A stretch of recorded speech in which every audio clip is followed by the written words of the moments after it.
You are listening to the Space-Stastic Mysteries podcast. We are continuing Anna Gale Line's first novel in the Jaguar and Peacock series, Who Killed Ben? Federal agent and seasoned space vessel commander, Jessa Strasser, emerges from the wreckage of a devastating accident that claimed the life of her beloved husband, Ben. Returning to her duties with a heavy heart, she grapples with grief and unanswered questions, determined to uncover the truth behind the tragedy that shattered her world. As Jessa sifts through the remnants of her past life, she stumbles upon a mysterious box of items left behind by Ben.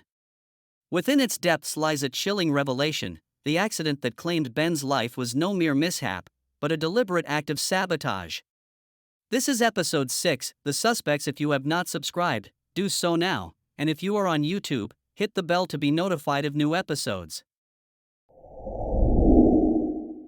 I lingered outside my office door, watching my senior staff file into the conference room. Glancing down at my watch, I waited until it read 1,000 hours exactly. Then I walked across the hall and entered the conference room. I liked to arrive exactly the moment I scheduled the meeting to begin. 5 minutes early and I would appear anxious. 5 minutes late and it would look as if I didn't care. The senior staff chatted among themselves, not noticing my arrival. "Okay, let's get started," I commanded in a voice I reserved for scolding Reggie, leading drill teams and starting staff meetings. Slowly, I raked the room with my eyes, which brought an immediate end to the talking. Now it sounded more like a library than a classroom full of wild, uncontrollable teenagers as it had when I first walked in. All eyes focused on me. Most of you know me. But for you new ones, I am Colonel Strasser, and I captain the Liberty. I smoothed out the pants of my black flight coveralls before taking a seat at the head of the table. "I'm going to go around the table," I instructed, "and I want you to tell us your name and your department. This way we can get to know each other better." I looked directly at Meadows, the redhead who relieved me yesterday in Command Central. The woman glanced around the table through the top of her gold-rimmed glasses. "I am Major Elizabeth Meadows, head of science. A wife and mother of 2 boys, 13 and 15. Her family lived at Andrews Air Force Base. She graduated top 2 in her academy class. Majored in metaphysics with a minor in weaponry. Well liked by her previous commanders. But she had antisocial tendencies and was prone to periods of functional depression," one of the Freedom Alliance psychologists had written on her most recent evaluation, I recalled from her personnel file. Her minor in weaponry bothered me. Why did a science officer need an understanding of weapons? Then my eyes turned to the strawberry blonde next to Meadows. She smiled, which lit up her chocolate-colored eyes. "My name is Major Annie Ryan, head of engineering," she informed everyone in a southern drawl from North America's southern region. She was from Georgia, I believed she once told me. Ryan and I served together many times before. Given more time, I could see us being friends. She was an excellent engineer, who was capable of fixing any mechanical problem that arose. If she didn't have the resources necessary to correct a problem, she improvised. She was able to think on her feet, a quality I admired in a chief engineer. Could she be the spy? Her knowledge of Freedom Alliance star vessel designs and her engineering skills would make her a good choice. But would she change sides? I didn't know. When she sat down, I focused on the graying dark-skinned man at the other end of the table. The man swallowed deeply and introduced himself. "I'm Major Paul Genova, head of communications. I met Genova a few years ago at an embassy party. He had come on the arm of Senator Madison, I believed. I remembered reading in his file that he was proficient in 17 different languages, including Russian, German and Mandarin Chinese. He had the ability to pick up a language after a few hours in a country, which would come in handy on first contact missions. Traveling in political circles, he could hear a lot of tidbits of information that he could sell to the Crimson Fleet. Therefore, I couldn't rule out the possibility of him being the leak. I'm Dr. Lex Manning, head of the infirmary," the android next to Genova notified the staff. If Graham hadn't told me that Manning was an android, I wouldn't have believed it. He looked and sounded like any other member of my crew. I expected his face to be pasty and for his voice to be more mechanical. Being an android, he was less likely to make an error in medication doses, operations, and treatments. Despite my earlier reservations, I now felt confident that when any of my crew members fell ill, a top-notch doctor would attend to them. Finally, my eyes met Nate's, giving him a conspiratorial smile. Standing up halfway, he uttered, "I'm Major Nathaniel Masters, head of security." Without another word, he sat down again. Major Masters will be doing double duty as my first officer. I studied each of them in turn. Lieutenant Colonel Polk, I explained, the first officer I was assigned, has been relieved of her duties for the remainder of this mission. I leaned back and steepled my fingers. Right now, the Liberty is delivering medical supplies to the space vessels on the front line, I continued. But that's just the calm before the storm. We are heading to the front lines to lead the fight against the Crimson Fleet. Any questions? How long will this war last? Ryan posed, running her fingers through her lengthy hair. Until we win, Ryan. I regarded her with a lofty expression. There's a chance we won't make it out alive, right? Genova piped in. You knew the risks when you signed up for the Freedom Alliance, I replied, my features hardened. No one spoke. Instead, the department heads shifted in their chairs, tapped their feet and drummed their fingernails against the table. Apparently not happy with my response. After softening my countenance, I added, Major Masters and I have been in many battles. If you do what we tell you to do, you will increase your chances of coming out alive. I rose to my feet and pushed in my chair. If there aren't any more questions. I let my voice trail off. Again silence filled the room. Before it became unbearable, I dismissed the staff. Luke, it's so good to see you again, I told the man on my computer screen in a deliberate tone, giving him an appraising look. A little less honey blonde hair. A little taller. The same celestial blue eyes I became lost in when I was a teenager. He was still handsome, I decided. How long has it been, Luke? Since the day you left me to join the Freedom Alliance, Jessa. He scraped his bottom lip with his teeth. I heard you are free again, Jessa. Do you think we could give it another try? That's not why I called, Luke. I tossed back my hair and smiled coyly. I need a favor. A source tells me that the Washington landed on Bravo Ait, Luke, but none of the bodies have been recovered. Could you, maybe, snoop around and see what you can find out? Give me another chance, and we have a deal, Luke reciprocated, winking at me. I'll tell you what, let's have dinner after you complete your assignment, and we'll see what happens, I proposed, twisting my hair around my finger. Do anything, within reason, to get the information Nate taught me when I was just a rookie. He nodded slowly. Okay, he agreed, his lips spread into a big smile. I'll see you then, Jessa. I raised my hand to stop him. Oh, and Luke, could you also check into a Rochelle Polk? Gesturing with my hands, I added, talk to a few people and that will cost you one dinner and a date to the Intergalactic Intelligence Bureau's New Year's Eve party. Tilting his head to the side, he affirmed, those are my terms. No terms, no deal. Those terms are just fine. I waved my hand in the air. Dust off your dancing shoes, Luke. And get plenty of rest because leg injury or not, I can still dance circles around you. He looked stunned, then folded his arms. We'll just see about that. With that, the transmission ended. I stared at the blank screen a moment, trying to remember why I didn't say goodbye to Luke before I left for the academy. I forgot how good you are at what you do, a familiar voice exclaimed from across the room. At the sound of his voice, my heart started to pitter-patter like rain falling on the rooftop of a house. I looked up and saw Nate leaning against the wall next to the door dressed in his black flight coveralls. His arms folded. I temporarily forgot how you got the name Peacock. Because I do the peacock dance so well, I provided, motioning for him to take a seat. But it's just business. I know, but you strut your feathers in front of men, making them think they have a chance with you.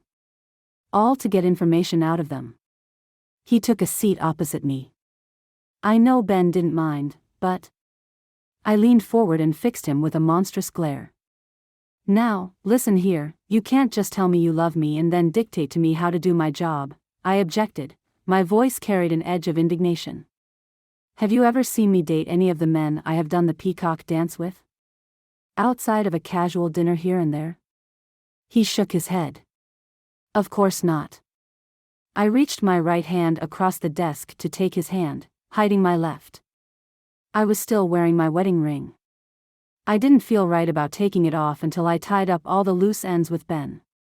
Because I am a professional. I know how to separate my business and personal lives. Giving him a knowing smile, I added, until you. So, I'll trust you. He moved forward, kissing me. When he looked up into my eyes, he noted, I guess we should view some more of my dear brother's logs. Chip, play disk, I instructed the computer. When I saw Ben's face, I unconsciously ripped my hand away from Nate. Agent Benjamin Masters log, January 8, 2150. Agent Austin and I have infiltrated Bravo Ait without incident. We are in search of the crew of the Washington. So far we haven't been able to locate them. We, however, have happened upon a compound. It was pretty easy to make it past the guards. We entered the TravelTram, but before we pressed any buttons, the TravelTram plummeted 10 or more floors, Ben told his computer, sitting in a large chair in the landing craft again. Each log we viewed took place in that vessel. I deduced that Austin and Ben must have set it up as a command post. Ben continued, when we exited the TravelTram, we found ourselves in what appeared to be a deserted basement. 2 men approached us. Austin pulled me into a nearby closet. From there, we watched the men enter what looked like a laboratory. It had test tubes, bunts and burners and a locked cabinet. Labeled bottles with a different colored solution in each filled the shelves upon shelves that lined the lab. After we were sure they were in the laboratory, we peeked through the window and eavesdropped on their conversation. They hovered over a set of plans. Ben looked around as if he thought someone might be listening to his log. He had black circles under his red eyes. What had been keeping him up nights? The plans for the biological weapon? Or something else? Once we finish this weapon, we will fill it with RY-987. We will put one of our agents on every Freedom Alliance star vessel. Then poof. Every member aboard will be dead. One of them, a fair-skinned, white-haired man with a British accent, told the 2 men we saw going in the room. Austin and I will continue to search for the missing Washington officers. Masters out. Nate and I looked at each other. Now we know how Ben stumbled upon something on the computer screen caught my attention. Benji, a dark-haired woman purred, draping herself on the arm of the chair Ben was sitting in. The date across the bottom of the screen read September 2, 2150. Chip, stop disk, Nate charged the computer, grasping my hand again. Chip, delay that order, I counteracted, gazing at Nate. I have to know what happened. Focusing our attention back on the screen, the disc continued to play.